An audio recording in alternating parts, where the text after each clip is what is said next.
na hakuna mahali Ruto utatangazwa umelead. Wacha nikwambie, ukitangazwa umelead ndio utajua. Tunataka utangazwe ya ukweli.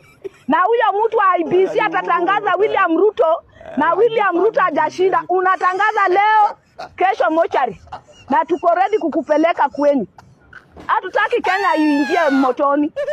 Tunataka viongozi ambao wanatufanyia kazi. Lakini Rais Ruto hafanyi kazi. Saa hii mashule chakula hakuna. Ruto anazunguka na ndege. Kithure amenunuliwa chopa. Nyuma watu wanaangamia.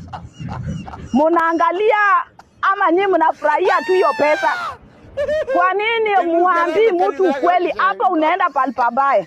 Sana sana hao matumbo kubwa wetu wa Western. Wetangula na timu yake. Wacha niwaambie, nyinyi mwanze mapema. Bunge ikivunjwa sijui inavunjwa mwezi wa 6 sijui mwezi wa 8. Mwende muandae nafasi kwenyu maboma zenyu huko. Juu hapa saa hii 2027 hatutataka mchezo. Tutaenda na viongozi wenye inatakana watufanyie kazi. Si ati mtu mwenye anafurahisha Ruto. William Ruto, wacha nikwambie, unafurahishwa. Kura tunataka kuipiga kibao. Tunasikia Wakikuyu wanapiganga mpaka mtu mwenye amezikwa